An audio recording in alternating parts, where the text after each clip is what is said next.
It's Friday and you're watching the Owatonna Today Show. I'm Shelley Whitehead.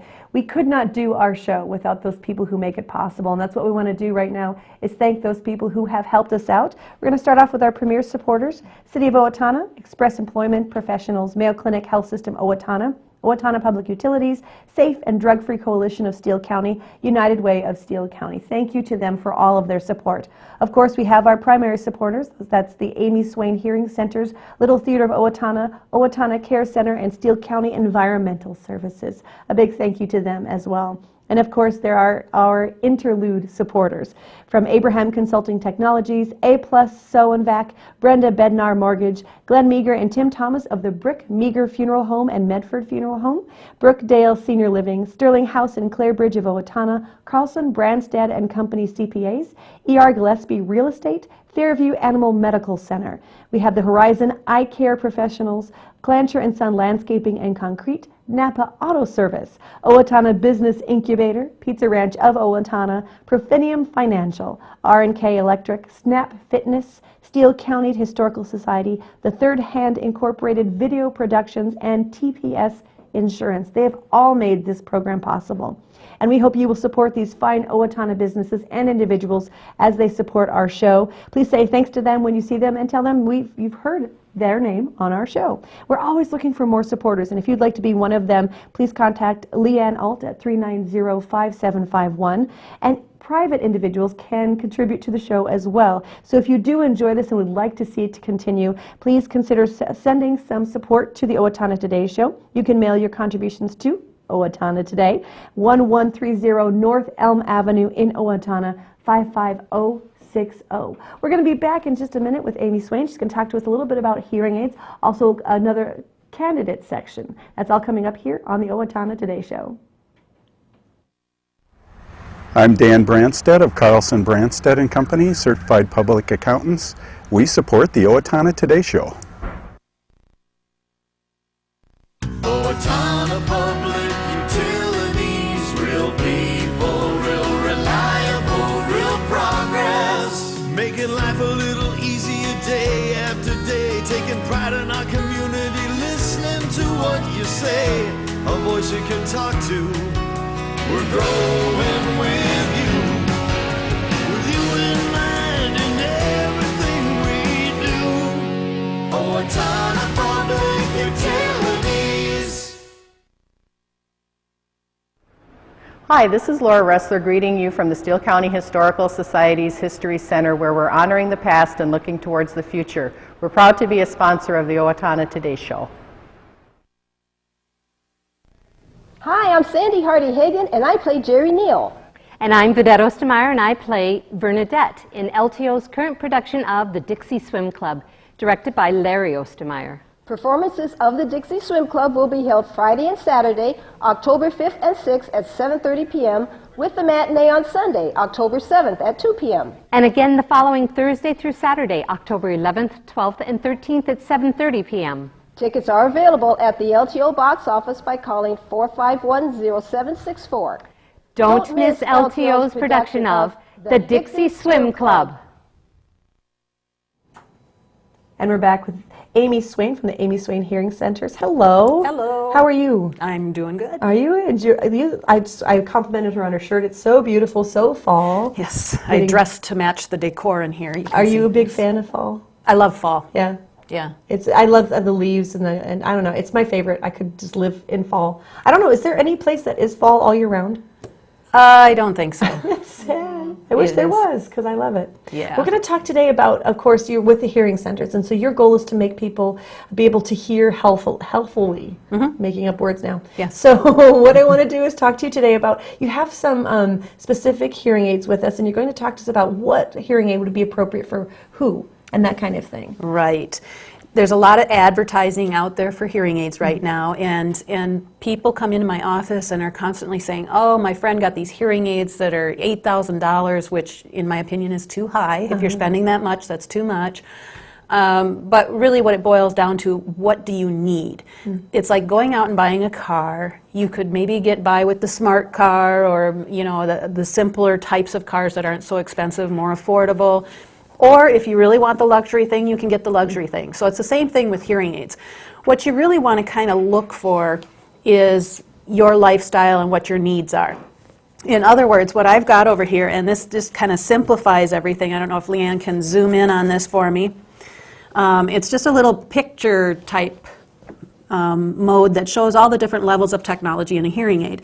You've got your very simple hearing aid down here at the bottom, and what the manufacturing company, and almost all the manufacturing companies will do this, but what the manufacturing company is saying with this simple model or the simple circuit, you can hear well in the home and you can hear well in one-on-one conversations. There's not as much noise reduction, not as much sound processing being done in those simple circuits. So if you stay at home and you don't get out very much, but you want to hear the person in the house speaking to you, then that's a really great option for you. Right. Okay. Without having to spend a whole lot of money. Yeah. And see, all of these hearing aids are going to look the same. So it's not the style that's actually driving the cost of the hearing aid, it's the circuit that's put in it. So much like a stereo system, the more sophisticated the stereo system is, the more expensive the stereo system is, just like in a hearing aid. So you go up one step here, and then what you've got is it's good for at home, it's good for one-on-one, it's good for movies, and it's good for, I can't read it, restaurants, there we go. And then another one for meetings. And meetings, yep. Okay. And as you go up on the stepladder here, eventually you can add into the highest level of technology, you can add many, many different types of difficult listening situations, such as, football games, riding in a car, going shopping at a mall. So what that is there's a lot of ambient noise. When you're at home, it's pretty quiet. When you're in a crowd or in a car, you have so much ambient noise that the technology needs to be more sophisticated to help clear those sounds up. Exactly. So like a business person, a lawyer, or somebody that's very active, goes to a lot of business meetings, goes to a lot of luncheons, goes to a lot of galas even, for instance. Politicians, hey, they're going to a lot of these types of things, and they want to make sure they hear all those debate questions. They might want to go with a top-of-the-line hearing aid. Yes.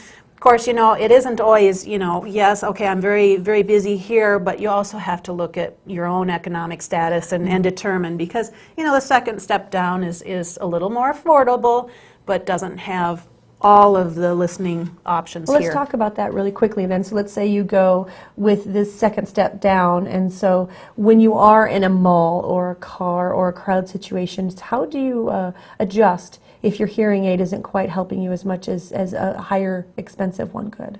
Well, the higher, more expensive one will have an automatic adjustment that'll adjust to some of those environments, but you also can have a push button on the hearing aid that allows you to put it into different situational settings. So say, for instance, the automatic mode on a hearing aid. What an automatic mode does is it helps to try to find where speech is coming from and allows you to I'm trying to get rid of the camera here. Here's the little push button I'm talking about. Most hearing aids will have two microphones, and on this unit you can see there's two microphones on the either side of this little button here. Now, those two microphones help with background noise. And when they're constantly trying to go on and off and try to find speech, that can be helpful.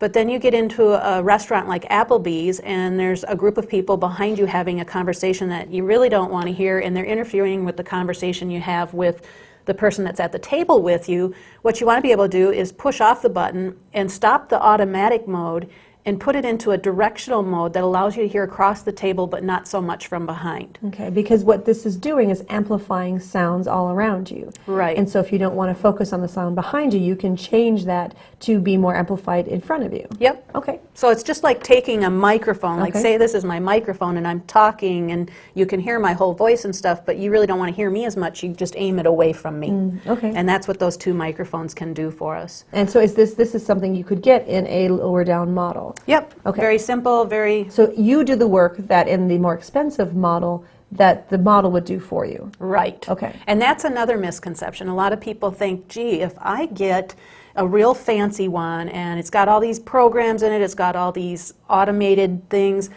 I'm going to have to learn how to do all that? No, that's my job. I get the hard part, you guys get the easy part, although wearing a hearing aid might not be all that easy for some people. Right. But yeah, so it's really boils down to, how good is the person you're seeing that's programming that instrument for you and listening to what your needs are, and then of course picking the most appropriate option for you.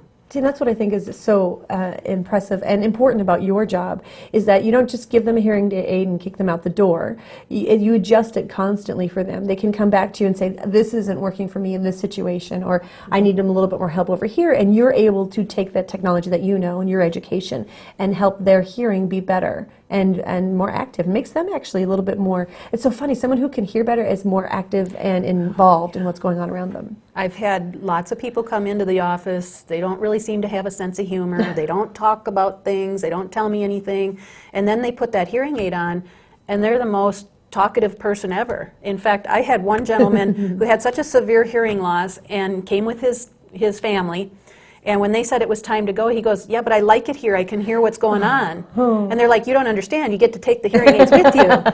You know, you're going to hear what's going on everywhere now. Yeah. Well, and I appreciate that about you, that you are helping people live a better, fuller life and also safer life. The hearing aids aren't just aesthetic, just so you can watch TV better. It's actually to keep your surroundings safe and that kind of. So talk a little bit about that. Well, just being able to hear when somebody says, look out, you know, where did that sound come from? So you can look and see where you need to watch, you know, is the car coming from behind you, that type of thing, or did, you know, is a child yelling for help and you don't hear it?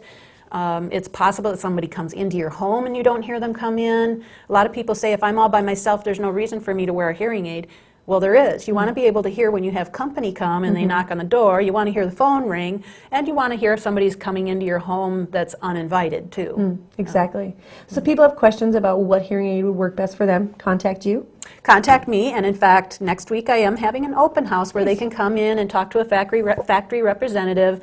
I've got door prize drawings and that kind of stuff, some special pricing. So next week would be a good time to come in and ask me some questions about this type of chart here, and even come for a free hearing test. Good. Thank you so much, Amy. It was a pleasure talking to you. I love speaking to you. It's always educational and fascinating. So thank you for your time. You're welcome. Amy Swain with the Amy Swain Hearing Centers. We're going to come back. We're going to be speaking with Doug Johnson and kind of sort of with Karen Doxey. We'll explain that in a minute, as they are running for the Second District Steele County Board of Commissioners. So stick right with us on the Owatonna Today Show.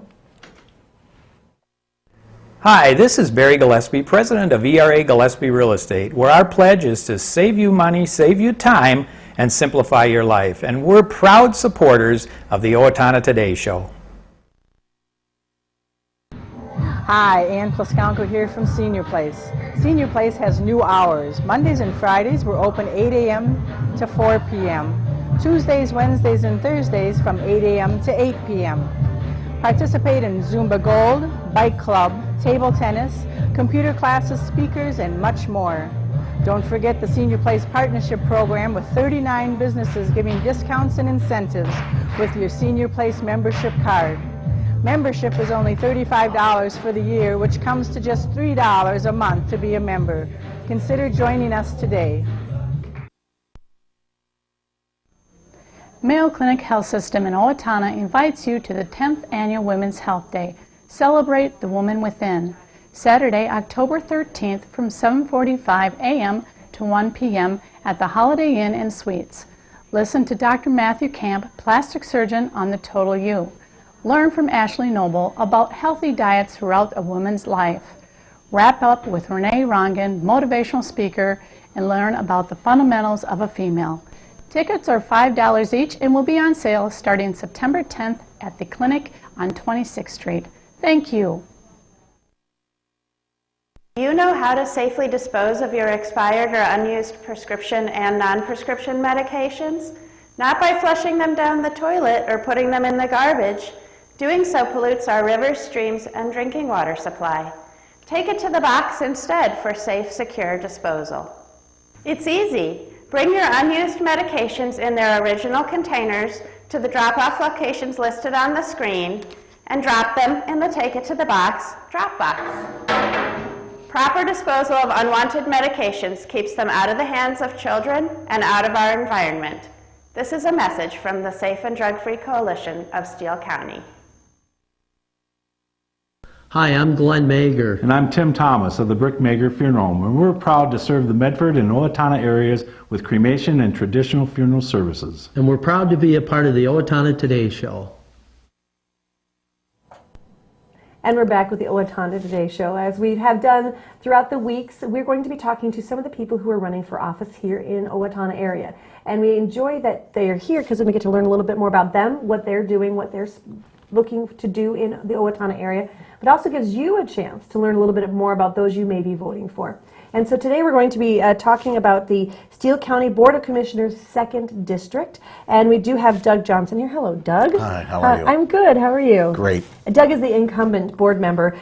Karen Doxey is the woman who is running against him. She was not able to be here today. So what we're going to do is actually we sent her questions and she responded in, I guess, email form, and so we'll be reading her replies, but we'll give you a chance to respond first, of course, because you're live and animated and much more interesting than a piece of paper at this point. So what we're going to do is ask you several questions, and then we'll give you a chance to respond, and then I will read her response, and then we'll go from there. Does that sound good? Okay, sounds great. So our first question is, tell us about yourself, your work, family, etc., and why you're running for office. Okay, I'm Doug Johnson. I grew up here in Steele County. In fact, I live currently on a farm that my family's had for 5 generations. My kids would be 6th.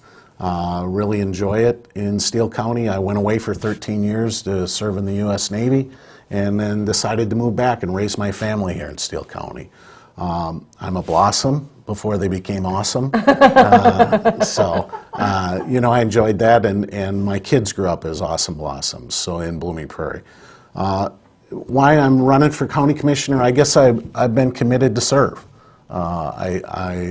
Whatever it is, I've been on the Blooming Prairie Volunteer Ambulance, served in the Navy, served in a variety of things. I just think it's a way to pay back or pay forward some of the things that I was given. I think there's a lot of things that we have to do. County government's great because it's the closest to the people. I think sometimes the farther people get away, it's a challenge to stay connected to what's going on, what's the lifeblood of the community, and how do you do that. And even as a commissioner, it's a challenge sometimes to stay into that. When you go from meeting to meeting to meeting, it's hard to stay in contact with the people, but I do that through my family, through my community. And my work, I moved back to Owatonna and started working at OTC, spent 4 years there. Then moved to Truth Hardware and spent 16 years there before 18 months ago moving to the Owatonna Business Incubator. And I love that opportunity to work with small business. It's a great chance to work with people and to grow the community. We've got a great entrepreneur community in Owatonna, and it's nice to be a part to try to help build that and grow it into the future. Good, good. Well, Karen Doxey did respond with this when we asked her to tell us about herself. She said she would like to acknowledge appreciation to the Today's Show for hosting. Owatonna is our community, the place where, this is a quote, so you'll know, this is directly her quote.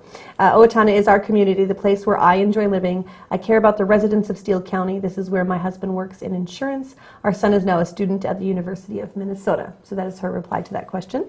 So let's ask you the next one. What life experiences do you feel will help you in this position as people are looking to vote for you? You know, I think all of them. I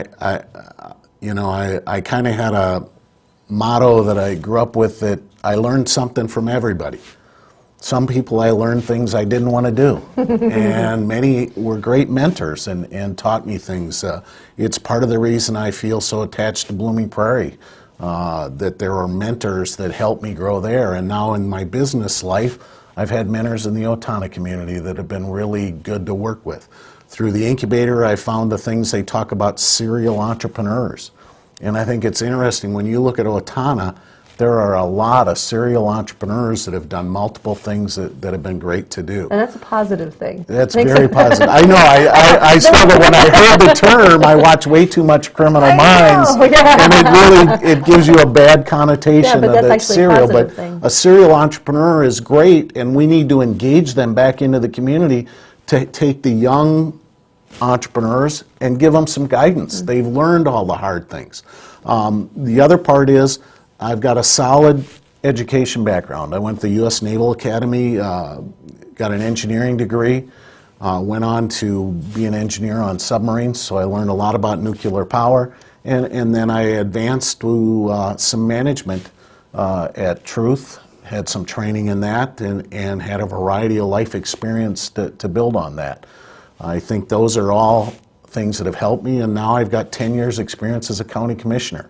So I've had experience as commissioners here in Steele County, but I also work with a variety in the state and in the southeast region. Good. Thank you.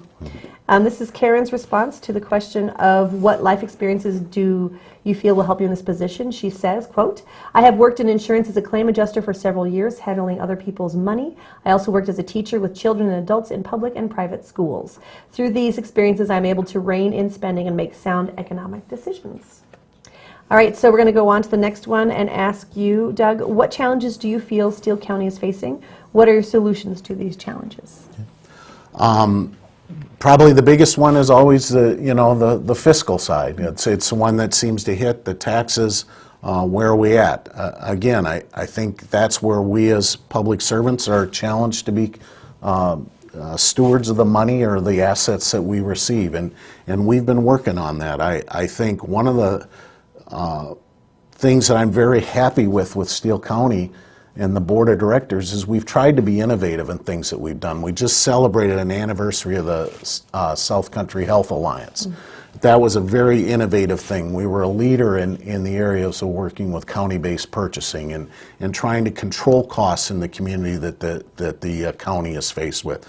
We're looking at the human services redesign. How can we work as counties together to try to minimize the overhead per se that you would have, the management, the legal costs, and keep more feet on the street. I think it's something I've seen in business. It's some of those things that we try to do. We need the feet on the street, the people that are actually working and providing the services. How do we eliminate that overhead that challenges us in the cost? So it's an ongoing battle that we'll be working with. We also, I've always look to try to keep our infrastructure strong. That's a challenge. We're seeing roads deteriorating. We're working with MnDOT on getting some turnback. That'll be some challenges, and again, all of those things. Okay, good. Thank you. When asked the same question, Karen says, quote, according to the Minnesota State Auditor, Steele County ranks poorly in comparison to all the counties in the state in regard to the amount of debt service. 6% of our budget is going just to pay for our debt load. This is a heavy $3 million load for the taxpayers to shoulder. Right now, the county wants to bond another $14 million for public works buildings, adding to the heavy debt load. If you look at this cost, the fact that the county contracts out the vehicles for repairs, just to house the vehicles would be over $146,000 for each vehicle or trailer. Citizens of Steele County have a right to know the facts so they can participate in the decision-making process that affects our lives. We need to list the county meetings and agenda online. Televising the county meetings is also what people want. I have asked the newspaper if I'm elected for room to write articles about county projects and decisions. At this time, I'm working on cleaning up the voting roster. We also need a timely audit of financial reports, and right now the county is behind the average in time it takes to audit the books. What numbers are they using for budget planning? If they're using actual numbers, they're 2 years behind because that was the date of the last audit. All right, so finally we're going to give you a chance to look into the camera and talk to the voters and tell them why they should vote for you. Okay. Again, I think I've got a solid background, educational background, high school in the county, the U.S. Naval Academy, advanced degrees through the University of Minnesota and George Washington University. I also think the experience that I've got, 10 years as a commissioner, life experience at Truth Hardware, growing up as a parent, have all been things that have helped me grow. I think I've had strong mentors that have helped me, whether it be at the county board, staff that we've got, my family. Have been very influential to help guide me. So I think those are all things that help me. I think I've got a great opportunity in the fact that I'm very close to the Blooming Prairie community, yet I work in Owatonna. One of the challenges with District 2 is it's Blooming Prairie Township, Aurora, Havana, and part of Owatonna. Good, thank you so much.